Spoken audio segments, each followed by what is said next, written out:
அனைவருக்கும் ஆத்ம நமஸ்காரம். இப்போ நம்ம வீடியோட 2ஆம் பாகத்துக்கு வந்திருக்கோம். சுவாமி சிவானந்த பரமஹம்சரோட ஜீவ சமாதி இருக்கிற இடத்துல நம்ம இருக்கோம். இந்த இடம் எங்க பார்த்தீங்கன்னா கேரளா மாநிலத்தில் வடகரையில் இருக்கு. இவர் ஒரு ஆன்மீக குருன்னு சொல்லலாம். சித்த சமாஜம் நிறுவனர். இவர் சித்த சமாஜம் ஒரு நிறுவனத்தை ஸ்தாபனம் செய்தார். மரபு சார்ந்த துறவரத்துக்கு மாறாக அனைத்து மக்களுக்கும் ஆன்மீக உண்மைகளை எளிமையாக போதித்தவர் சுவாமி சிவானந்த பரமஹம்சர். சுவாமி சிவானந்தருடைய இயற்பெயர் ராமன் நம்பியார். அவருடைய இளமை காலம் எப்பவுமே ஆன்மீக பயணமாகவே இருந்தது. ஆன்மீக விழிப்புணர்வு, இளம் வயதிலேயே ஆன்மீகத்தில் மிகுந்த நாட்டம் கொண்டவர் சுவாமி அவர்கள். சித்த வித்தையை தீவிரமாக பயின்று சுய உணர்வு நிலையை அடைந்தவர் சுவாமி சிவானந்த பரமஹம்சர். சித்த சமாஜம் என்கிற ஒரு மார்க்கத்தை நிறுவினார். ஜாதி, மதம், இனம் கடந்து மக்கள் அனைவரும் ஆன்மீகத்தை அடைய வேண்டும் என்ற நோக்கில் 1921ஆம் ஆண்டு கேரளாவில் சித்த சமாஜத்தை நிறுவினார் சுவாமி.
இப்போ நம்ம ஒரு முக்கியமான இடத்துக்கு வந்திருக்கோம்.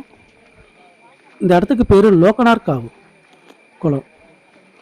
இந்த குளத்தில் மேல்தட்டு மக்கள் தான் தண்ணி எடுக்கணும் அப்படின்னு ஒரு மிகப்பெரிய பிரச்சனை இருந்தது. நம்ம சுவாமி சிவானந்தர் அப்பா எல்லாரும் தண்ணி எடுக்கணும், இவங்க தான் தண்ணி எடுக்கணும், அவங்க தான் தண்ணி எடுக்கணும் அப்படிலாம் கிடையாது, எல்லாரும் ஒரே குளம்தான் அப்படின்னு ஒரு மிகப்பெரிய புரட்சி பண்ணி அந்த புரட்சியில் வெற்றியும் பெற்று எல்லாருக்கும் தண்ணி வர மாதிரி செஞ்ச இடம் தான் இந்த இடம். முக்கியமான வரலாற்று பதிவு வேறு. லோகனார் காவு குளம் சுவாமிகள் வெற்றி பெற்று எல்லா தட்டு மக்களுக்கும் தண்ணி வர மாதிரி அவர் புரட்சி பண்ணார். ரொம்ப ரொம்ப வரலாற்றில் முக்கியமான விஷயம் இது.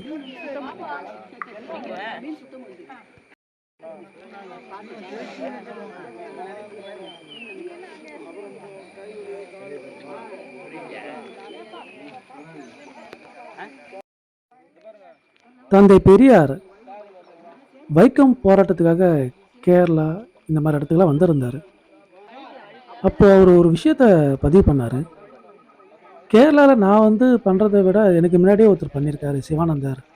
அவரு பண்ணாதான் நான் பண்ணிட போறேன் அப்படின்னு சொன்னதா ஒரு பதிவும் இருக்கு. தந்தை பெரியாரே சிவானந்தர ரொம்ப போற்றியும் பேசியிருக்காரு. இந்த புரட்சியெல்லாம் கேரளால அதிகமா பண்ணது சிவானந்தர் அப்படின்னு சுவாமி சிவானந்தர் பண்ணியிருக்காருன்னு அந்த பெரியாரும் தன்னோட வாழ்க்கையில ஒரு பதிவும் பண்ணியிருக்காரு.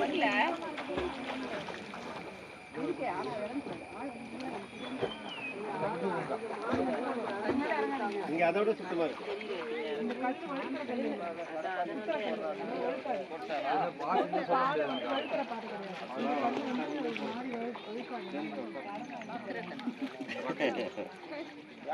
ஐயோ அவரும் இறங்க போறாரு போல இருக்க. என்ன நடக்கும்ப்பா கை வச்சு தெளிச்சீங்கன்னா எல்லாம் ஒரு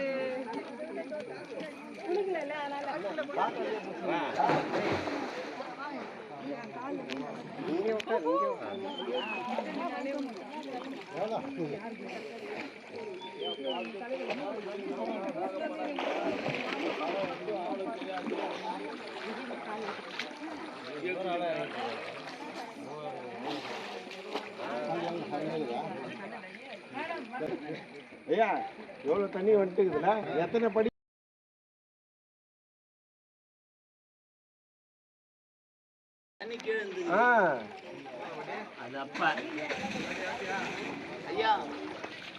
அதோ வந்துருக்கு வீடியோ. எட்ஜில் நிற்கிறா அப்படியே.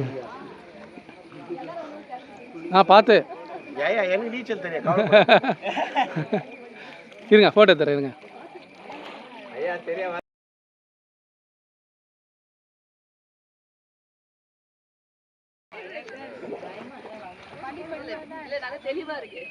என்ன இது அப்படி அப்படின்னு சொல்லிட்டு அப்படியே உக்காந்துட்டாங்க. அதோ எடுத்துக்க அப்படியே கேமரா வந்துருக்குமா, வந்துட்டே இருக்கு கேமரால.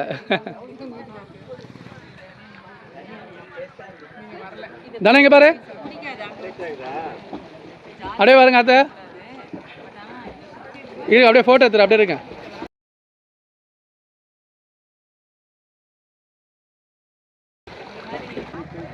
ஓகே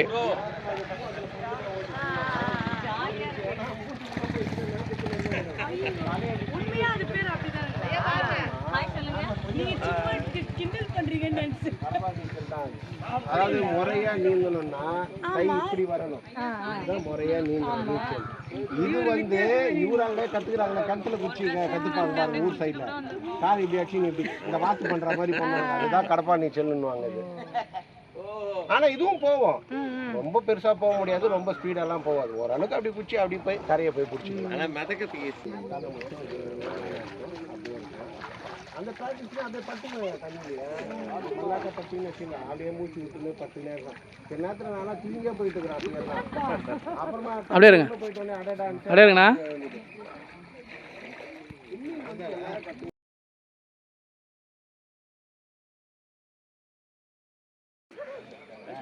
கற்றுக் கொடுங்க போதும். நாங்களாம் இப்படி தான் எல்லாரையும் பார்த்து பார்த்து நீச்சல்லாம் கற்றுக்கணும். அதனால தான் என் பொண்ணு ஸ்விம்மிங்கில் போட்டாங்க. பொறுத்த வரைக்கும்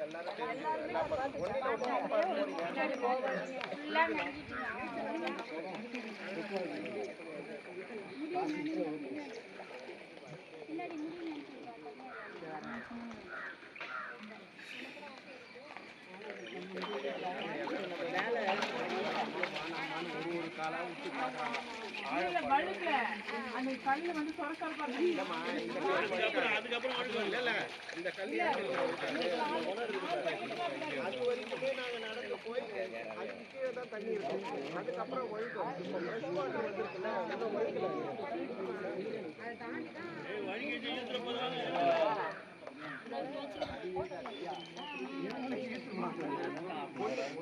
மூக்கு வரைக்கும் மூடிட்டையா பயத்துல தான்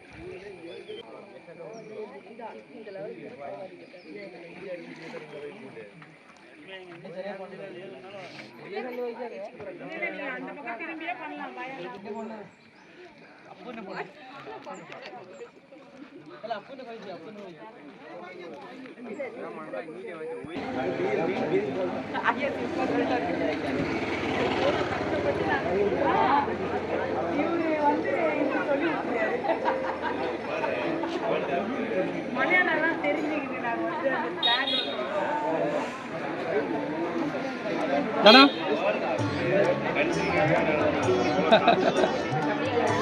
அங்கே போன அழிச்சிருங்க, சித்தாம்சம் அழிச்சிடணும்.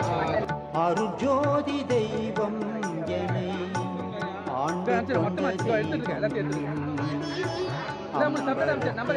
ஆடுகின்ற ஆனந்த தெய்வம் பொற்றாறு மறைகள் எல்லாம் போற்றுகின்ற தெய்வம் போதாந்த தெய்வம் உயர் நாதாந்த தெய்வம் அருஜோதி தெய்வம் என்னை ஆண்டு கொண்ட தெய்வம் அம்பலத்தை ஆடுகின்ற ஆனந்த தெய்வம் அருஜோதி தெய்வம் என்னை ஆண்டு கொண்ட தெய்வம்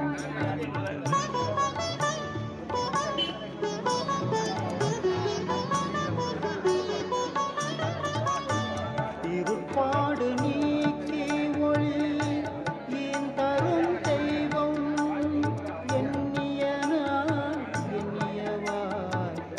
எனக்கருளும் தெய்வம் தெருப்பாடல் உவந்தனையும் சிவமாக்கும் தெய்வம் தெருப்பாடல் உவந்தனையும் சிவமாக்கும் தெய்வம் சிற்சபையில்